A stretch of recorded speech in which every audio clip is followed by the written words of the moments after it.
Hi, my name's Ashley, aka Kashlee Banx, and I'm here at Pull Up Activities. Hi, everybody. Thank you, Tony, for having me. Thank you, Nicole, for having me. This is super fun. I'm looking right here, correct? Okay. I look Nicole is beautiful, so I'll look at Nicole as well. Not to say anything about you. Your beauty is enchanting. So it's true. What is the poet laureate City Girls? What do they say? Ow? Is that how it's pronounced? Yeah. Ow, ow. Yeah, that's what it is. Ow. That's what it is. Mhm. A, a absolute. Uh, yes. Yes.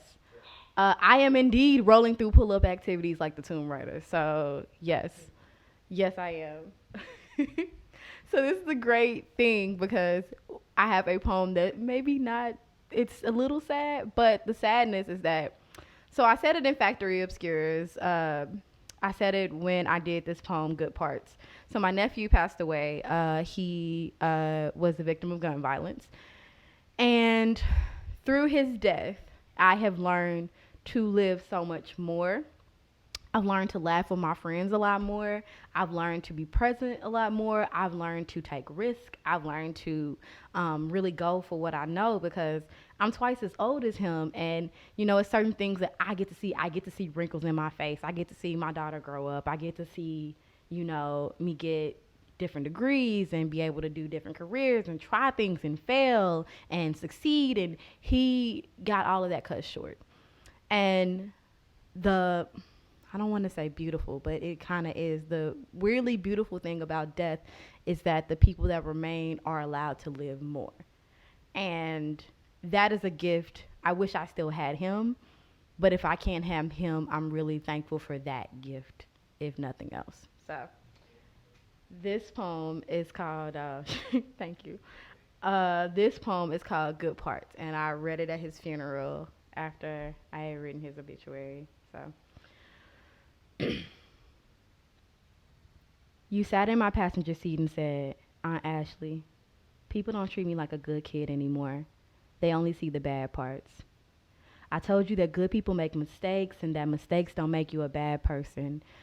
But what I should have said is that you don't have bad parts.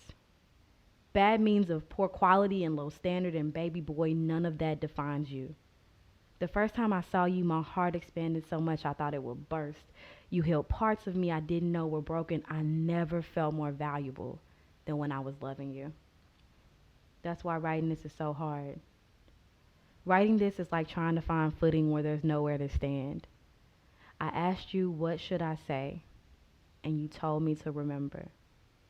So I will. I will remember you in motion and not in still pictures. I will remember you in color and not in black and white coroner reports. I will speak your name rather than letting it sit dormant on obituaries. I will speak your name into existence. I will take all the good parts of you and make a better me. I will smile more. I will make space. I will love where there is none. I will be quiet and ask life questions. I will ask people questions. I will dance like everyone is watching. I will make them watch.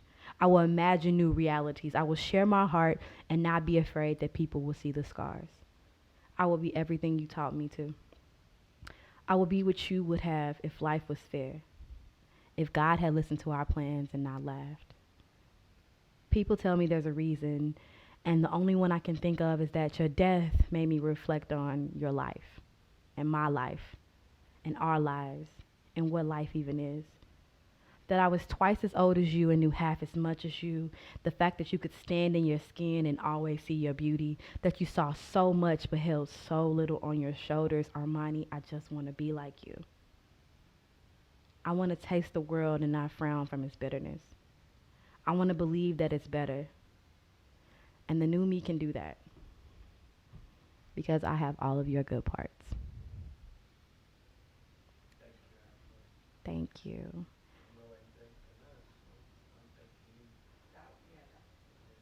It always hits me in a different way every time I read it.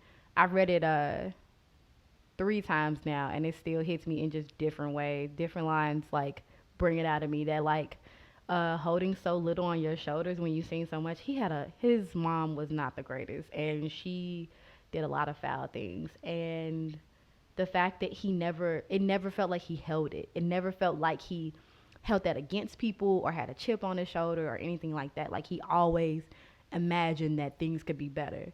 And I take that spirit with me so much. Ugh, so much. That's why I'm so loud. So you want me to do the next one? Is that why you're so loud? I'm sorry, you're just loud. That's no, I okay. I'm loud because Boley, Oklahoma. Burr, burr, burr, burr. But I'm also just loud because Nathaniel Combs was my father, and if anybody met him, he was so loud. Did you ever meet him? Did you see him when he came to the dorms? That one time, but he was loud, wasn't he? I knew that was your father because of your story. Yes. Sorry, you got me a little emotional. I'm sorry. I didn't mean That's it. not a bad thing. Yes, so my daddy was my dad. Hey, I'm Nathaniel Combs. Nice to meet you. Nice to meet you. Yeah, I like your shirt. That's good. Where'd you get that from? My wife got me one of those. Yeah. Oh, this shirt? Yeah, my wife got this for me from the thrift store. It's Michael Bolton. That's an actual story. He came to, I had Fashionetta, so every girl on the east side has probably been in the AKA Fashionetta thing. And he came over, and I remember it was a practice we had to dance with our dads to dance with our fathers. And I was turned around and I heard somebody go, dang, who daddy is that? And I was like, ah. Cause my nigga came in a Michael Bolton t-shirt, tucked into some over the knee shorts, some Argyle socks, and some SAS. Those are the diabetic shoes, in case y'all didn't know. They cost like Jordans, but they look like your grandma's. And sir, the amount of embarrassment that rose up in my spirit, it's in my spirit because it was out of my body. Y'all remember that scene in Doctor Who when he just like goes like this and his body is coming out? That's what I felt like. I was like, oh no, I'm ascending. And like, it was bad. It was bad. But you know, I love that country ass man. I loved him to death. And I am his country ass daughter. I bonded with somebody in my job over different ways to kill chicken. So, yeah.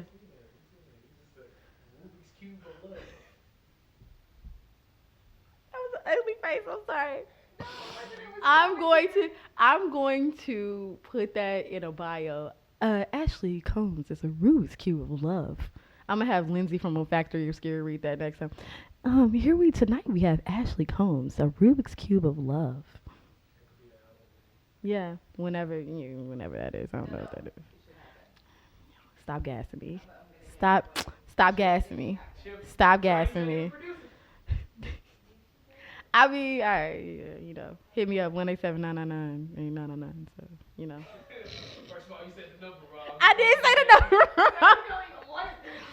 I said the number wrong. What is it? Oh, I remember. It's 1-800-330-8004. Is that? I thought you was doing the Selena and Barnes number that they always give out. The Selena. What is the Selena and Barnes number? I just remember Cars for Kids. Yeah. Gang. We do Bodega Hive over here. So in case y'all didn't know, we're making Bodega Hive jokes. If you don't watch Jesus and Mero on Sushio Sundays and Yours Days, like I need you to get on that. It's on Showtime. Yeah, it's amazing. It's the only reason I have Showtime. And honest to God, when I went to New York, I was like, oh, that's what they was talking about. Oh, that's over here. Oh, they do have guns in the Bronx. Oh my God. Like, it was very informative. It helped me. It was a guide to New York. They need to make, their next book needs to be a guide to New York, because honestly, how I got around New York is them making fun of like Queens. I'm like, oh yeah. Girls from 283rd like to get nutted, bro. People who live on Ho Ave.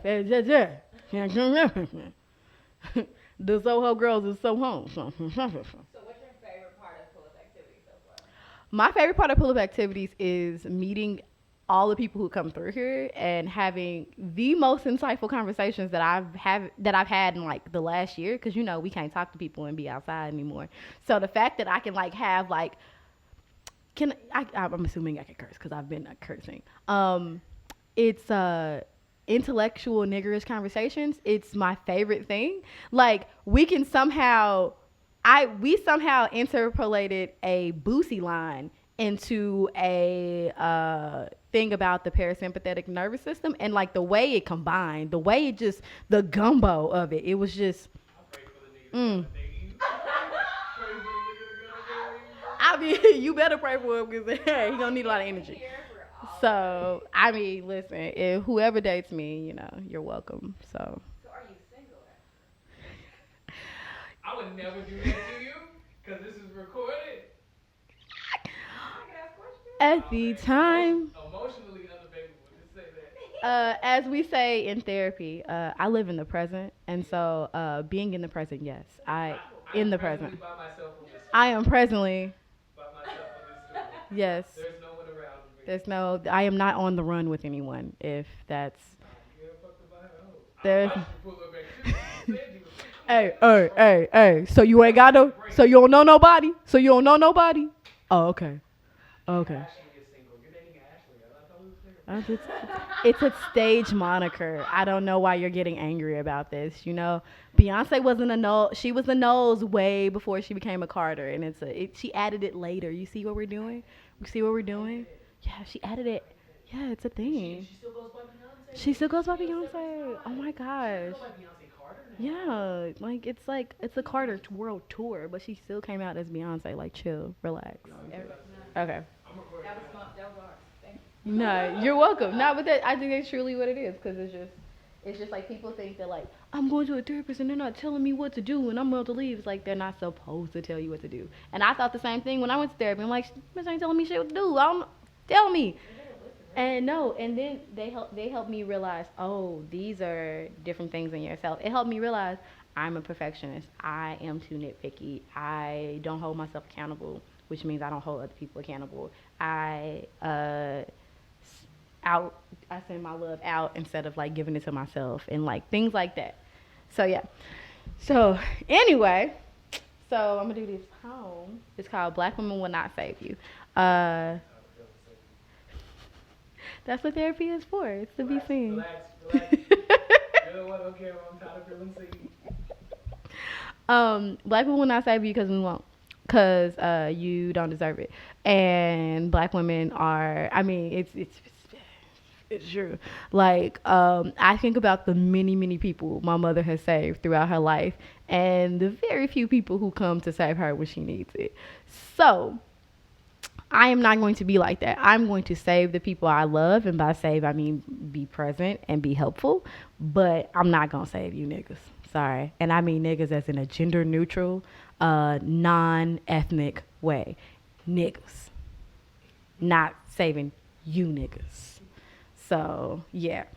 Do we have somebody in this morning? Hallelujah.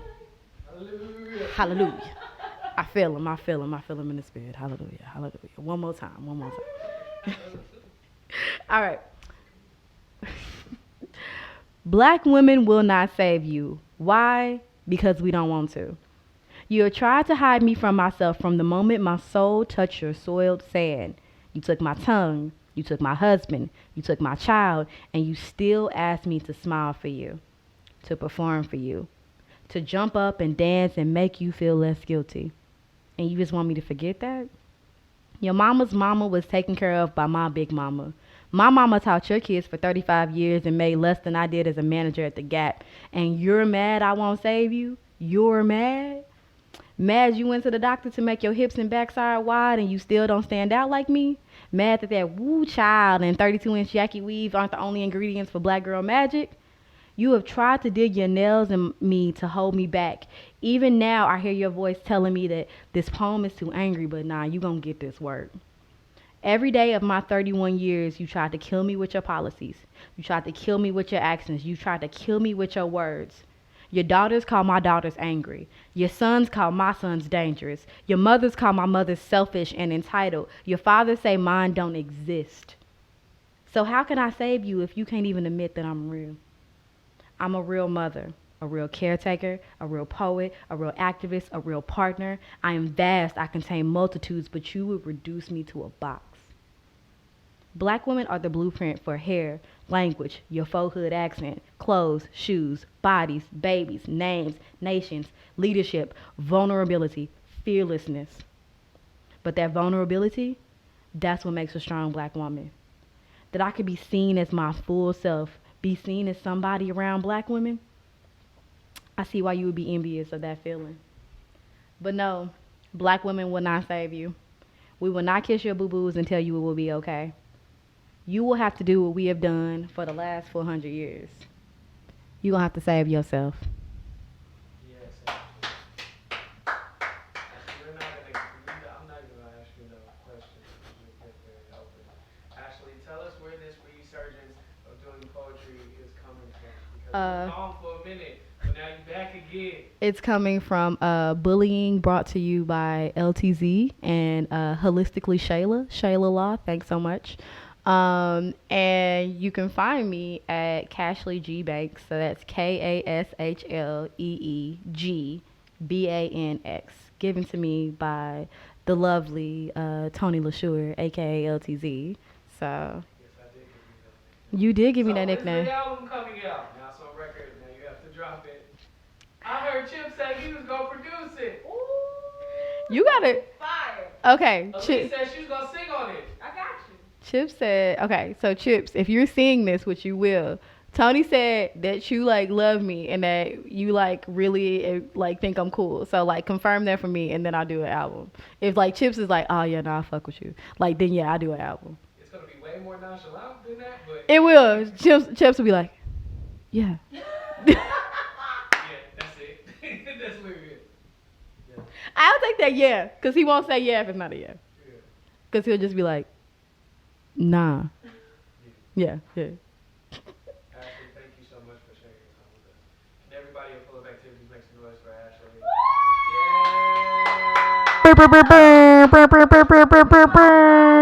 Hey,